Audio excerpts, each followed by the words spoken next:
સૌરાષ્ટ્ર કચ્છમાં માવઠાની સંભાવના. હવામાન વિભાગ અનુસાર કેટલાક જિલ્લામાં વરસી શકે છે હળવું માવઠું.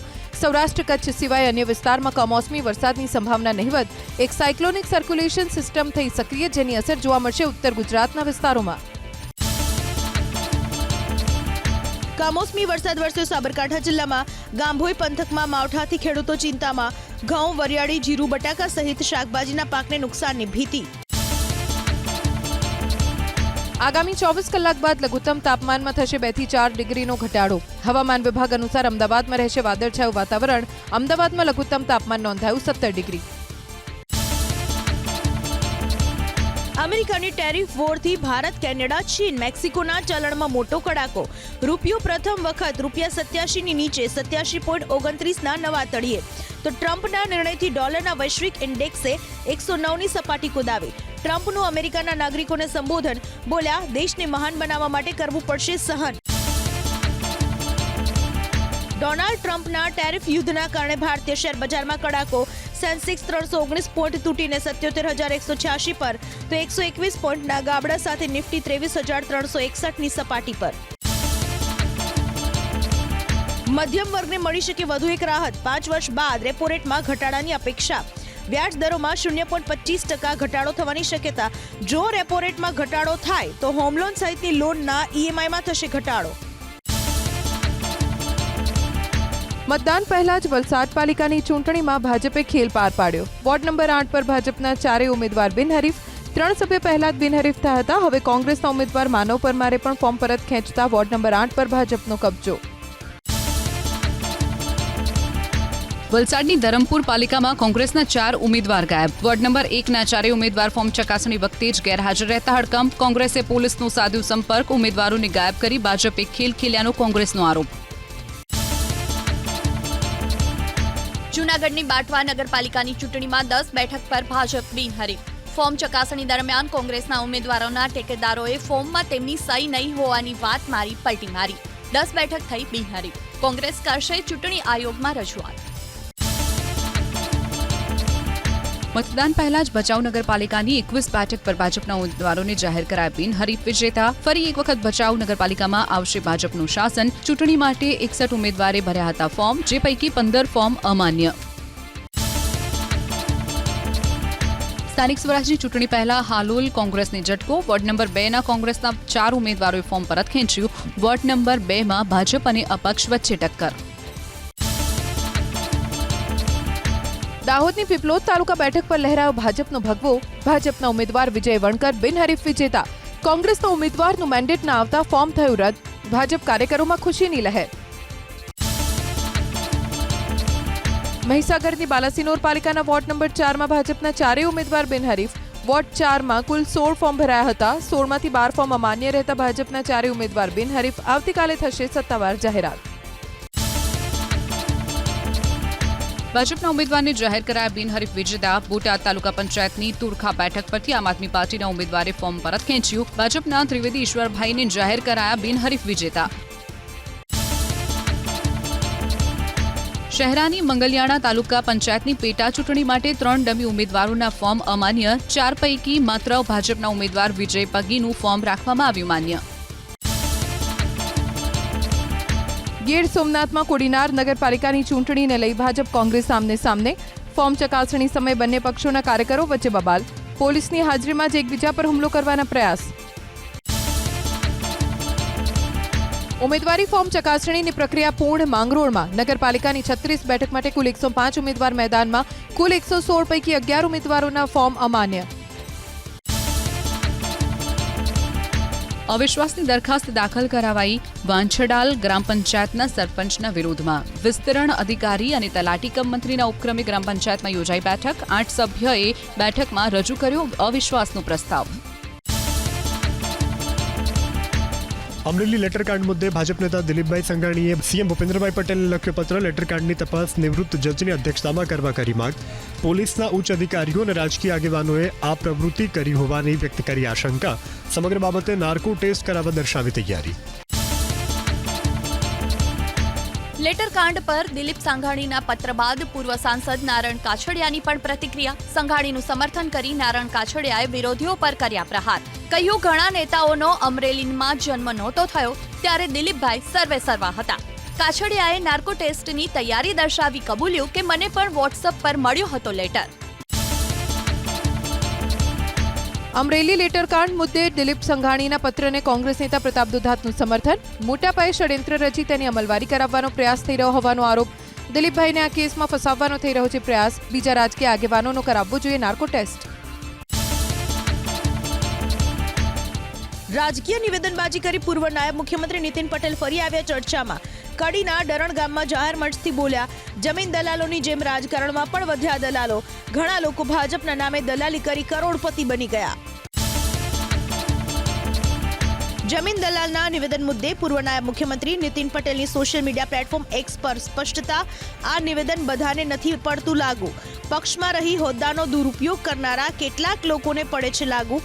કોંગ્રેસની સરકારમાં પણ આવા લોકો હોવાની સ્પષ્ટતા. રાજકારણમાં દલાલો વધી ગયા હોવાના નિવેદનને લઈ આમ આદમી પાર્ટીના શાબ્દિક પ્રહાર. નીતિન પટેલે પોતાના દિલની વાત કરી હોવાની ઈસુદાન ગઢવીએ કરી ટિપ્પણી. ભાજપના હોદ્દેદારો જ દલાલ બનીને ગુજરાતને લૂંટવાનું કામ કરતા હોવાનો લગાવ્યો આરોપ. સ્પોર્ટ્સ ક્લબના ઓથા હેઠળ ધમધમતું જુગારધામ ભાજપના નેતાનું હોવાનો તપાસમાં ખુલાસો. હાલ ભાજપના નેતા ફરાર. ચાણસ્માની નવજીવન ક્લબમાં સ્ટેટ મોનિટરિંગ સેલની ટીમે રવિવારે પાડ્યા હતા દરોડા. 33 જુગારીઓની કરી ધરપકડ. છેલ્લા 15 વર્ષથી ભાજપના નેતા ક્લબના નામે જુગારધામ ચલાવતા હોવાનો ઘટસ્ફોટ. રાજેશ પટેલને પક્ષમાંથી કર્યા સસ્પેન્ડ. ચાણસ્મા શહેર ભાજપ પ્રમુખ અને પક્ષના પ્રાથમિક સભ્યપદેથી 6 વર્ષ માટે કરવામાં આવ્યા સસ્પેન્ડ. પ્રદેશ મોવડી મંડળની સૂચના બાદ કાર્યવાહી. ચાણસ્મા જુગારધામ કેસમાં ભાજપ બાદ હવે કોંગ્રેસના નેતાની સંડોવણી હોવાનો ઘટસ્ફોટ. એસએમસીની રેડ બાદ કોંગ્રેસ નેતા ચિરાગ પટેલ ફરાર. જુગારધામ ચલાવવામાં ચિરાગ પટેલની મુખ્ય ભૂમિકા હોવાનો તપાસમાં ખુલાસો. ચાણસ્માના ધારાસભ્ય દિનેશ ઠાકોરનો હુંકાર. તેમના વિધાનસભા મત વિસ્તારમાં ગેરકાયદે પ્રવૃત્તિઓને ચાલવા નહીં દે. જો કોઈ ગેરકાયદે કે અસામાજિક પ્રવૃત્તિ ચાલતી હશે તો સ્થાનિક પોલીસ સહિત ગાંધીનગર મુખ્યમંત્રી સુધી કરશે રજૂઆત.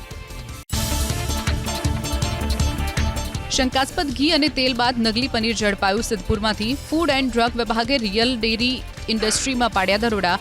નકલી પનીરનો જથ્થો કરાયો જપ્ત. પનીર, દૂધ, દહીં, એસિટિક એસિડના નમૂના મોકલાયા લેબોરેટરીમાં ચકાસણી માટે. ગુજરાત યુનિવર્સિટીની પરીક્ષામાં છબરડો. પ્રજ્ઞાચક્ષુ વિદ્યાર્થીઓની MA સેમ 1ની પરીક્ષા સમયે બદલાઈ ગયું પેપર. સ્ટે ઇન ઇન્ડિયાના પેપરના બદલે વિદ્યાર્થીઓને આપવામાં આવ્યું અન્ય વિષયનું પેપર. એટલું જ નહીં, પ્રશ્નપત્ર પણ 30 મિનિટ મોડું આપવામાં આવતા વિદ્યાર્થીઓ મુકાયા મૂંઝવણમાં. ગુજરાત યુનિવર્સિટીની બીકોમનું પેપર 35,000માં વેચાયાનો NSUIનો આરોપ.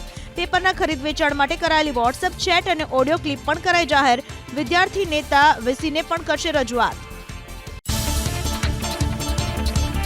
ડીજે બંધ કરાવવા જતા પોલીસ સાથે બોલાચાલી. અમદાવાદના ગુલબાઈ ટેકરા વિસ્તારમાં કેટલાક તોફાનોએ પોલીસ પર ફેંક્યા પથ્થર. આસપાસના પોલીસ સ્ટેશનનો સ્ટાફ પહોંચ્યો ઘટના સ્થળે. સમગ્ર વિસ્તારમાં ચુસ્ત પોલીસ બંદોબસ્ત. સુરતના સચિન વિસ્તારમાં ખંડણી માંગવાના કેસમાં થયો મોટો ખુલાસો. ખંડણી માંગનાર આરોપી પૈકી એક ભાજપના પૂર્વ કોર્પોરેટરનો પુત્ર. આરોપી તેજસ પાટીલે માગી હતી 5 કરોડની ખંડણી. સુરેન્દ્રનગરના સોલડી ગામમાં બે જૂથ વચ્ચે મારામારીની ઘટના. બંને જૂથના 5થી વધુ શખ્સને પહોંચી નાની મોટી ઈજા. ઈજાગ્રસ્તોને સુરેન્દ્રનગર સારવાર અર્થે ખસેડાયા. જૂની અદાવતમાં થઈ હતી મારામારી. સુરેન્દ્રનગરના માલવણ હાઈવે પર ઇસ્કોન હોટલ પાસે 2 રાઉન્ડ ફાયરિંગનો કેસ. જમીન વિવાદમાં રૂપિયાની લેતી દેતીમાં વકીલ સાજિદ ખાન પર કરાયું હતું ફાયરિંગ. વકીલની કાર પર બેઝબોલના ધોકાથી કરાઈ હતી તોડફોડ. પોલીસે આરોપીઓની શરૂ કરી શોધખોળ.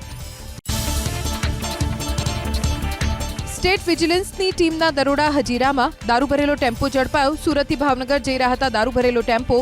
400 પેટીથી વધુનો વિદેશી દારૂનો જથ્થો હોવાની ચર્ચા. સસ્પેન્ડેડ અને ફરાર પીઆઈ YK ગોહિલની અરજી ગુજરાત હાઈકોર્ટે ફગાવી. ફરિયાદ રદ કરવા માટે કોર્ટમાં કરી હતી અરજી. ટંકારામાં હાઈ પ્રોફાઇલ જુગારધામમાં દરોડા બાદ પીઆઈએ માંગી હતી લાંચ. આક્ષેપો બાદ સમગ્ર ઘટનાની તપાસ સોંપાઈ SMCના વડા નિર્લિપ્ત રાયને. ટ્રિપલ અકસ્માતમાં 4 લોકો ઈજાગ્રસ્ત. પાલનપુરના વિડંચા નજીક 2 કાર અને બાઇક વચ્ચે અકસ્માત. તમામ ઈજાગ્રસ્તને સારવાર માટે ખસેડાયા પાલનપુર સિવિલ હોસ્પિટલ. ટેમ્પોમાં આગ લાગતા અફરાતફરીનો માહોલ. વાપી જીઆઈડીસીમાં અજીત પેપર મિલની બહાર પૂઠા ભરેલા ટેમ્પામાં ભભૂકી ઉઠી આગ. ફાયર બ્રિગેડની ટીમે ઘટના સ્થળે પહોંચી આગ પર મેળવ્યો કાબુ. આગ લાગવાનું કારણ અકબંધ. આજે ગોધરા શહેરમાં પાણી કાપ. નર્મદાની મુખ્ય પાઇપલાઇનમાં લીકેજ થતા હાથ ધરાશે કામગીરી. પાઇપલાઇનમાં ભંગાણના કારણે સિગ્નલ ફળ્યા. રેલવે ગરનાળા વિસ્તારમાં ભરાયા હતા પાણી. હવે સફાઈ વેરામાં નહીં થાય કોઈ વધારો. વડોદરા મહાનગરપાલિકાના બજેટમાં સૂચવવામાં આવ્યો હતો ₹50 કરોડનો વધારો. સ્થાયી સમિતિની બેઠકમાં સુધારા સાથેનું 6219 કરોડનું બજેટ કરાયું મંજૂર. આવક વધારવા અને ખર્ચ ઘટાડવાના મુદ્દે મુકાયો ભાર. હોર્ડિંગ્સ ફ્રી બનાવવામાં આવશે વડોદરા શહેરને. 1 માર્ચથી વડોદરા મહાનગરપાલિકા શરૂ કરશે અભિયાન. શહેરના તળાવને ઊંડા કરી અને ઇન્ટરલિંકિંગ કરશે તેવી સ્થાયી સમિતિના ચેરમેને આપી માહિતી. સરકારી ઉચ્ચતર માધ્યમિક શાળાની ઇમારત જર્જરિત હાલતમાં. 15 વર્ષ અગાઉ બનાવેલી શાળાની દયનીય હાલત. શાળા અને હોસ્ટેલની ઇમારત પણ અત્યંત જર્જરિત હાલતમાં હોવાનું સામે આવ્યું. સાંસદ મનસુખ વસાવાએ તાબદાની સરકારી ઉચ્ચતર માધ્યમિક શાળાની લીધી મુલાકાત. સ્થાનિક શિક્ષકો અને આચાર્ય શાળાની કાળજી ન રાખતા હોવાનો વસાવાનો દાવ. શાળાની સ્થિતિને લઈ મુખ્યમંત્રી અને શિક્ષણ મંત્રીને કરી રજૂઆત. જૈન તીર્થ ક્ષેત્ર પાલિતાણાનો કરાશે વિકાસ. મુખ્યમંત્રી ભૂપેન્દ્ર પટેલે પાલિતાણાને જોડતા રસ્તાઓના નિર્માણ અને વિકાસ માટે મંજૂર કર્યા 52 કરોડ. અત્યાર સુધીમાં કુલ 92 કરોડથી વધુ મંજૂર થયા. પાલિતાણા તીર્થમાં આવતા દર્શનાર્થીઓને વધુ સુલભ અને સલામત રોડ નેટવર્ક મળશે. આજીવન ડાયરો નહીં કરવાનો ભીખુદાન ગઢવીનો નિર્ણય. છેલ્લા 4 દાયકાથી ભીખુદાન ગઢવી કરી રહ્યા છે ગુજરાતી લોક સાહિત્યની સેવા. નાદુરસ્ત તબિયત અને વયને ધ્યાનમાં રાખીને નિવૃત્તિની કરી જાહેરાત. આઈ શ્રી પીઠળમાના કાર્યક્રમમાં તેમનો છેલ્લો ડાયરો. દિવ્યાંગ ખેલાડીઓ માટે આયોજિત ખેલ મહાકુંભના ગ્રાઉન્ડની મંત્રી હર્ષ સંઘવીએ કરી સરપ્રાઇઝ વિઝિટ. સુરતમાં ખેલાડીઓને અપાતા નાસ્તા અને ભોજનની ગુણવત્તાની કરી ચકાસણી. દિવ્યાંગો સાથે આત્મીય સંવાદ કર્યા પ્રોત્સાહિત. દિલ્હીમાં પ્રચાર પડઘમ શાંત. આવતીકાલે મતદાન. ભાજપ, કોંગ્રેસ અને આમ આદમી પાર્ટીનો પોતાની સરકાર બનવાનો દાવો. તો મતદાનના દિવસે સાંજે 6:30 વાગ્યા સુધી એક્ઝિટ પોલ જાહેર ન કરવા એજન્સીઓને ચૂંટણી પંચની સૂચના. બજેટ સત્રના ત્રીજા દિવસે લોકસભામાં વિપક્ષનો જોરદાર હોબાળો. મહાકુંભમાં નાસભાગમાં મોતના મામલે ગૃહની કાર્યવાહી શરૂ થતાં જ વિપક્ષે મચાવ્યો હંગામો. નારેબાજી કરતા સ્પીકરની સામે પહોંચી ગયા વિપક્ષના સાંસદ સભ્યો. મૃતકોની યાદી જાહેર કરવાની સરકાર સમક્ષ માગણી. વિપક્ષના સાંસદ સભ્ય પર લોકસભાના સ્પીકરની અપીલની કોઈ જ અસર નહીં. વિપક્ષના સભ્યો સરકારના વિરોધમાં કરતા રહ્યા નારેબાજી. હોબાળાને લઈ અને કેન્દ્રીય મંત્રી કિરણ રિજિજુની વિપક્ષને સલાહ. ગૃહની કાર્યવાહીમાં ખલેલ પહોંચાડવી અયોગ્ય. લોકસભાની સાથે રાજ્યસભામાં પણ મહાકુંભમાં નાસભાગ મુદ્દે વિપક્ષનો હોબાળો. મહાકુંભમાં નાસભાગ મુદ્દે ચર્ચાની વિપક્ષે કરી માંગ. ઉગ્ર નારેબાજી બાદ રાજ્યસભામાંથી વિપક્ષનું વોકઆઉટ. પ્રયાગરાજ મહાકુંભની વ્યવસ્થાને લઈ અને વિપક્ષે સવાલ ઉઠાવતા ભાજપનો પલટવાર. પ્રયાગરાજના સફળ આયોજનથી વિપક્ષ પરેશાન હોવાનો દિનેશ શર્માનો દાવો. મહાકુંભની દરેક ગતિવિધિ પર ઉત્તર પ્રદેશના મુખ્યમંત્રી યોગી આદિત્યનાથ સ્વયં રાખી રહ્યા છે નજર. પ્રદેશના ડીજીપી પ્રશાંત કુમાર અને અન્ય અધિકારીઓની સાથે કરી ચર્ચા. મુખ્યમંત્રી નિવાસસ્થાને કાર્યરત કંટ્રોલ રૂમમાંથી કરી રહ્યા છે મોનિટરિંગ. અમૃત સ્નાન માટે પ્રયાગરાજના સંગમ તટ પર પહોંચેલા સાધુ સંતો અને શ્રદ્ધાળુઓ પર પુષ્પવર્ષા કરાઈ. હેલિકોપ્ટરના માધ્યમથી કરાઈ પુષ્પવર્ષા. મહાકુંભ મેળા ક્ષેત્રની વ્યવસ્થાને લઈ અને શ્રદ્ધાળુઓએ વ્યક્ત કર્યો સંતોષ. અમેરિકી રાષ્ટ્રપતિ ડોનાલ્ડ ટ્રમ્પનું મોટું નિવેદન. કહ્યું પનામા નહેર બળજબરીપૂર્વક પરત લઈ શકે છે અમેરિકા. પનામા નહેરને ચલાવી રહ્યું છે ચીન. હકીકતમાં ચીનને પનામા નહેર સોંપવામાં આવી નહોતી. અમેરિકાના ટેક્સાસ સરહદી વિસ્તારમાં ટ્રમ્પની ઇમિગ્રેશન નીતિનો વિરોધ. મેકેલેન શહેરમાં મોટી સંખ્યામાં લોકોએ કર્યું વિરોધ પ્રદર્શન. ડલ્લાસ, લોસ એન્જલસ સહિતના શહેરોમાં લોકોએ નોંધાવ્યો વિરોધ. જર્મનીમાં માઇગ્રેશન કાયદાને લઈને સર્જાયો વિવાદ. બર્લિન સહિત કેટલાય શહેરોમાં રસ્તા ઉપર ઉતર્યા લોકો. CDU પાર્ટીના નેતા ફ્રેડરિક મર્જે માઇગ્રેશન વિરુદ્ધના પ્રસ્તાવનું સમર્થન કરતા જર્મનીની જનતા રોષે ભરાઈ. અમેરિકાના વેસ્ટ બ્લૂમફિલ્ડમાં દર્દનાક દુર્ઘટના. ઘરમાં લાગેલી આગમાં 3 ભાઈ બહેનના થયા મોત. ગંભીર ઈજાના કારણે સારવાર દરમિયાન થયું મૃત્યુ. ફાયર ફાઈટરે આગ ઉપર મેળવ્યો કાબુ. રાજ્યપાલ આચાર્ય દેવવ્રતજીએ ખેડા જિલ્લાના બિડજમાં એનડીડીબીની સુપિરિયર એનિમલ જીનેટિક્સ લેબોરેટરીની લીધી મુલાકાત. લેબોરેટરીની અદ્યતન સુવિધાઓ, સંશોધન કાર્યો અને પ્રયોગો વિશે મેળવી જાણકારી. અમદાવાદ જિલ્લા કલેક્ટર તરીકે સુજીત કુમારે સંભાળ્યો ચાર્જ. નિવાસી અધિક કલેક્ટર સહિત કલેક્ટર કચેરીના અધિકારીઓએ પુષ્પગુચ્છ આપીને આવકાર્યા. ડાંગમાં પોલીસ કર્મીને પ્રશંસાપત્ર અને 50,000 રોકડ આપીને કરાયા પ્રોત્સાહિત. ઉત્તર પ્રદેશની ખાનગી બસ ખીણમાં ખાબકતા ઈજાગ્રસ્તોને તુરંત રેસ્ક્યુ કરી ખસેડ્યા હતા હોસ્પિટલમાં. Gujarat common admission services portal નવી સુધારા સાથે કરાયું કાર્યાન્વિત. રિવ્યુ બેઠકમાં મંત્રી ઋષિકેશ પટેલે એક પણ વિદ્યાર્થીને પ્રવેશ પ્રક્રિયામાં અગવડ ન પડે તેવી વ્યવસ્થા કરવા અધિકારીઓને કરી તાકીદ. ગયા વર્ષે જીસીએસ પોર્ટલ મારફતે 4.5 લાખથી વધુ એડમિશન થયા હતા. 63 લાખના ખર્ચે નિર્માણ થયેલ વલસાડ જિલ્લાની જાગીરી પ્રાથમિક શાળાના મકાનનું લોકાર્પણ શિક્ષણ મંત્રીના હસ્તે. કહ્યું, વિદ્યાર્થીઓ ટેકનોલોજીથી વંચિત ન રહે એની વ્યવસ્થા કરી છે સરકાર. મહિલાઓના હાથમાં હવે ડ્રોન ટેકનોલોજીની કમાન. ગુજરાતની 58 ડ્રોન દીદીએ માત્ર 9 મહિનામાં 8,000 એકરથી વધુ જમીનમાં ડ્રોનથી દવાનો છંટકાવ કર્યો. 24,66,000થી વધુની આવક પણ મેળવી. ગ્રામ વિકાસ મંત્રી રાઘવજી પટેલના અનુસાર વધુ 206 મહિલાઓને ડ્રોન પાયલટની તાલીમ અને ખરીદીમાં સહાય આપી બનાવાશે ડ્રોન દીદી.